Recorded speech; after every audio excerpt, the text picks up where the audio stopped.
नमस्कार, मैं नैन्सी रावत भारत में आपका स्वागत है। पेश है आज के मुख्य समाचार। पहाड़ से लेकर मैदान तक भारी बारिश और बाढ़ से राहत ने 24 घंटे में सामने आए 19,893 कोरोना के नए मामले।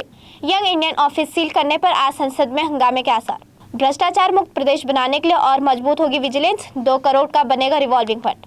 राष्ट्रपति पर आपराधिक जांच के दौरान पेरू के प्रधानमंत्री ने दिया इस्तीफा, गहराया राजनीतिक संकट। अब खबर विस्तार से। देश में कई हिस्सों में मानसून एक्टिव है, वहीं कुछ जगहों पर बारिश न होने से गर्मी से भी लोग परेशान हैं। दिल्ली एनसीआर में उमस भरी गर्मी के बाद बुधवार को आखिरकार झमाझम बारिश हुई। 5 से 6 अगस्त के बीच हल्की बारिश और 7 से 8 अगस्त के बीच भारी बारिश होने की संभावना जताई गई है। उधर जुलाई महीने में अच्छी बारिश होने के बाद पंजाब हरियाणा के किसानों के चेहरे खिल उठे हैं। पंजाब के फिरोजपुर में 112%, मुक्तसर में 88%, मोहाली में 75% अधिक बारिश दर्ज की गई है। मौसम विभाग की माने तो प्रदेश में आने वाले 2 दिन तक मानसून एक्टिव रहेगा। 5 से 6 अगस्त के दौरान पूर्वी मध्य प्रदेश में अधिकांश जगहों पर भारी बारिश होगी। आकाशीय बिजली के साथ कई हिस्सों में आंधी तूफान के साथ भारी बारिश होने की संभावना जताई गई। दूसरी तरफ स्वास्थ्य मंत्रालय द्वारा जारी रिपोर्ट के अनुसार देश में पिछले 24 घंटे में कोरोना वायरस के संक्रमण के 19,893 नए मामले सामने आए हैं। ये मामले कल से लगभग 2,000 ज्यादा हैं। देश में 17,135 नए मामले सामने आए। केवल 24 घंटे में संक्रमितों का आंकड़ा बढ़कर 19,000 पहुँच गया। वहीं एक्टिव मरीजों की संख्या घटकर 1,36,478 पर पहुँच गई। वहीं वैक्सीनेशन की बात करें तो पिछले 24 घंटे में 40,000 के करीब वैक्सीनेशन डोज लगाई गई हैं। दूसरी तरफ संसद के दोनों सदनों में गुरुवार को कांग्रेस मुख्यालय और सोनिया गांधी के निवास 10 जनपद के बाहर दिल्ली पुलिस तैनाती और ईडी द्वारा यंग इंडियन के ऑफिस को सील किए जाने के मुद्दे उठाए गए। पार्टी में इन दोनों के मुद्दे को लेकर काफी रोष है। इसी पर चर्चा करने के लिए कांग्रेस ने राज्यसभा और लोकसभा के अपने सभी सांसदों की बैठक बुलाई थी। इससे पहले संसद ने दोनों सदनों में बुधवार को नेशनल हेराल्ड दफ्तर पर ईडी के छापे के बाद कांग्रेस ने ईडी और अन्य केंद्रीय एजेंसियों के दुरुपयोग का आरोप लगाते हुए हंगामा किया। इसके चलते दोनों सदनों की कार्रवाई बाधित हुई। कांग्रेस ने दावा किया कि दिल्ली पुलिस ने उसके मुख्यालय से जुड़े मार्गों को बंद कर दिया है। दूसरी तरफ पुलिस का कहना है कि ऐसी सूचना मिली थी कि कांग्रेस मुख्यालय पर प्रदर्शनकारी जमा हो सकते हैं, इसलिए एहतियात कदम उठाया गया ताकि कोई भी गलत परिस्थिति पैदा न हो। आज इस मुद्दे पर संसद में हंगामा हो सकता है। खबरों में आगे बढ़ते हुए बात करेंगे उत्तराखंड के कुछ प्रमुख खबरों की। राज्य में विजिलेंस को मजबूत बनाने के लिए मुख्यमंत्री पुष्कर सिंह धामी ने 2 करोड़ के रिवॉल्विंग फंड की घोषणा की। उन्होंने कहा कि उत्तराखंड को भ्रष्टाचार मुक्त बनाने के लिए सरकार विजिलेंस की सुविधाओं में और इजाफा करेंगी। मुख्यमंत्री ने बुधवार को सर्वे चौक स्थित IRTD सभागार में सुशासन, पारदर्शी एवं भ्रष्टाचार मुक्त उत्तराखंड के संबंध में आयोजित कार्यक्रम में बोल रहे थे। उन्होंने कहा कि प्रदेश सरकार भ्रष्टाचार मुक्त देवभूमि का संकल्प है। 2025 तक उत्तराखंड को भ्रष्टाचार मुक्त एवं नशा मुक्त बनाने का लक्ष्य रखा गया। नीति आयोग की शासी परिषद की 7वीं बैठक नई दिल्ली में होगी। प्रधानमंत्री नरेंद्र मोदी इस बैठक की अध्यक्षता करेंगे। बैठक में फसल विविधीकरण एवं दलहन तिलहन उत्पादन में आत्मनिर्भरता, विद्यालय शिक्षा एवं उच्च शिक्षा में राष्ट्रीय शिक्षा नीति 2020 का शुभारंभ तथा शहरी प्रशासन से संबंधित योजनाओं का क्रियान्वयन की प्रगति को लेकर चर्चा होगी। इन एजेंडा बिंदुओं पर मुख्यमंत्री विभागवार की चर्चा होगी। अब वक्त है एक छोटे से ब्रेक का, फिर लौटेंगे। ITM हमारा, इसमें बहती ज्ञान की गंगा है, इसमें रहती प्रेम की यमुना है, सिद्धांतों का उच्च हिमालय है, भक्ति सिखाता एक तिरंगा है, गुरुकुल जैसा प्यारा ये ITM हमारा, सच्चे सपनों सा प्यारा ये ITM हमारा,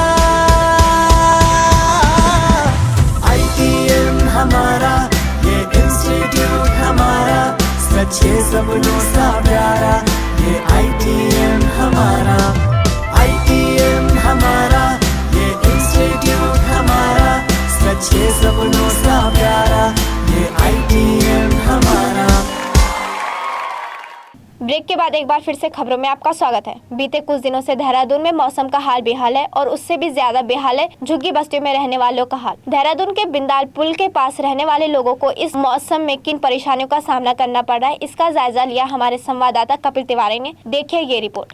आज मेरी मौजूदगी है घंटाघर से केवल 1 किलोमीटर दूर। सच्चाई देखिए, हकीकत देखिए।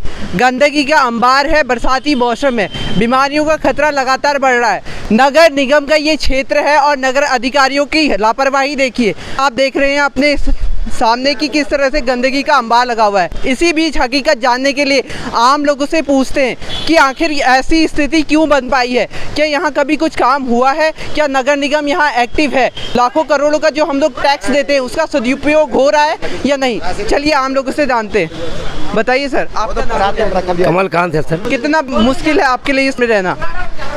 सब तो है आज से 30 साल से रहे हैं। रहा सवाल बरसातों में क्या हमारे साथ दिक्कतें होती हैं, मेन काम है। तो सबसे बड़ी दिक्कत जो हमारे पुलिया को जब कबाड़ दिखाई पड़ रहा है, सामने टावर है, यहाँ कबाड़ फंसता है। इन कबाड़ को फंसने की वजह से हमारे घर तक भी पानी घुस जाता है। क्या आपको सरकार से कोई मदद मिलती है बरसात के दिनों में? अगर ये पानी अगर आपके घर तक घुस जाए, क्या कोई अधिकारी आता है आपकी बात सुनने के लिए? क्या कोई सरकार आपकी बात सुनती है? आंखें बंद करके चुपचाप बैठी रहती हैं। जब इलेक्शन का समय आते हैं तब ये संदेश लेकर के आते हैं, आप हमारे हो, आप हमारे हो, आप हमारे हो। घरों में पानी आता है, हम लोग की सरकार कोई मदद नहीं कर रही है। बच्चों लोग स्कूल नहीं जा पा रहे हैं, ये रास्ता के चक्कर में बच्चे बिल्कुल स्कूल नहीं जा पा रहे हैं। और स्कूल में जब नहीं जाते हैं तो मैम हम लोग को फीस लेती है।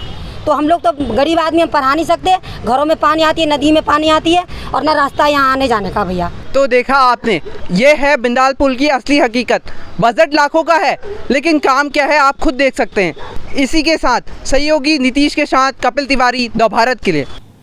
खबरों में आगे बढ़ते हुए बात करेंगे अंतर्राष्ट्रीय खबरों की।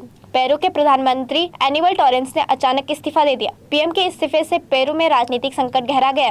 पेरू पहले से आर्थिक संकट का सामना कर रहा था, इसे लेकर वहां की सरकार जनता के निशाने पर है। रिपोर्ट के मुताबिक पेरू के प्रधानमंत्री एनिबल टोरेंस ने एक ऐसे वक्त में इस्तीफा दिया जब वहां के राष्ट्रपति पेड्रो कैस्टिलो पर व्यापक आपराधिक जाँच चल रही है। टोरेंस ने कैस्टिलो को संबोधित करते हुए पत्र में लिखा, मैं आपके साथ अपनी मातृभूमि और इसके साथ उपेक्षित और लोगों की सेवा करने के बाद पद से हट रहा हूँ। टोरेंस ने आगे लिखा कि आज मुझे अपने छात्रों के साथ विश्वविद्यालय की कक्षा में लौटना है और जो मैंने सबसे ज्यादा याद किया है वह है कानूनी शोध। पेड्रो कैस्टिलो को 1 साल के कार्यकाल के बाद तेजी से अलग थलग कर दिया गया। टोरेंस एक वकील है और राष्ट्रपति कैस्टिलो का एक वफादार सहयोगी माने जाते हैं। दूसरी तरफ अमेरिका सीनेट ने बुधवार यानी 3 अगस्त को उत्तरी अटलांटिक संधि संगठन में स्वीडन और फिनलैंड की एंट्री को मंजूरी दे दी।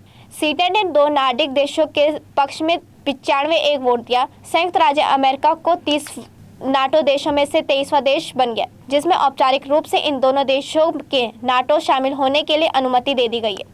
बता दें कि रूस ने चेतावनी दी है कि अगर दोनों देश गठबंधन में शामिल होंगे तो मास्को जवाबी कदम उठाने को मजबूर होगा। यूक्रेन पर रूसी हमले की वजह से मास्को वाशिंगटन के संबंध बेहद तनावपूर्ण दौर में। प्रस्ताव के विरोध में एकमात्र रिपब्लिकन सदस्य जॉश हॉले थे, जिन्होंने तर्क दिया कि अमेरिका को अपनी मातृभूमि की रक्षा पर ध्यान देना चाहिए और कहा कि वाशिंगटन को यूरोप के बजाय चीन से चुनौती पर ध्यान देना चाहिए। एक सीनेटर रिपब्लिकन रेड पॉल ने प्रस्ताव का समर्थन या विरोध करने के बजाय वर्तमान मतदान किया। खबरों में आगे बढ़ते हुए बात करेंगे खेल जगत की। कॉमनवेल्थ गेम्स 2022 में भारतीय खिलाड़ियों का शानदार प्रदर्शन जारी है। पारा टेबल टेनिस में राज अरविंदन ने जॉर्ज वेनधामन को हरा दिया। राज अरविंदन ने जॉर्ज वेनधामन को match single group stage match में 3-2, 11-3 से शिकस्त दी। इसके अलावा बुधवार को भारतीय मुक्केबाज नीतू गंधास और मोहम्मद हुसामुद्दीन ने के 48 किलोग्राम और पुरुषों के 57 किलोग्राम वर्ग के सेमीफाइनल में अपनी जगह बना ली है। इस तरह इस वर्ग में भारत का मेडल पक्का हो गया। दरअसल दो बार की युवा स्वर्ण पदक विजेता नीतू गंधास को क्वार्टर फाइनल के तीसरे और अंतिम राउंड में उत्तरी आयरलैंड की प्रतिद्वंदी निकोल क्लाइड के स्वेच्छा से रिटायर होने के बाद विजेता घोषित किया गया, जिसमें देश का बर्मिंघम में पहला मुक्केबाजी पदक तय होगा। खबरों में आगे बढ़ते हुए बात करेंगे मायानगरी की। साउथ की फिल्मों का हल्ला बोल इन दिनों इतना है कि कौन सी फिल्म कितना कमा जाए कह नहीं सकते। कन्नड़ फिल्म विक्रांत रोना हिंदी में डब होकर आई है। फिल्म में मेन रोल में किच्चा सुदीप और गेस्ट रोल में जैकलिन फर्नांडीज है। किच्चा सुदीप पूरी फिल्म में छाए हुए हैं। उनकी एंट्री से लेकर उनका स्वैग, स्टाइल और गजब का, वो खूब स्टाइलिश लग रहे हैं। बाइक चलाते हुए या जीप चलाते हुए सुदीप कमाल के लगते हैं। उनकी डायलॉग डिलीवरी भी इतनी कमाल की है कि जैकलिन फर्नांडीज फिल्म में छोटे रोल में है। उनका एक सीन और एक गाना जो उन्हें फिल्मों की हीरोइन की तौर पर क्यों पेश किया गया है, ये समझ से परे है। इसके अलावा नीरू भंडारी की एक्टिंग अच्छी है। बाकी सारे कलाकारों ने भी अच्छा काम किया है। इसी के साथ आज के समाचार समाप्त हुए। धन्यवाद।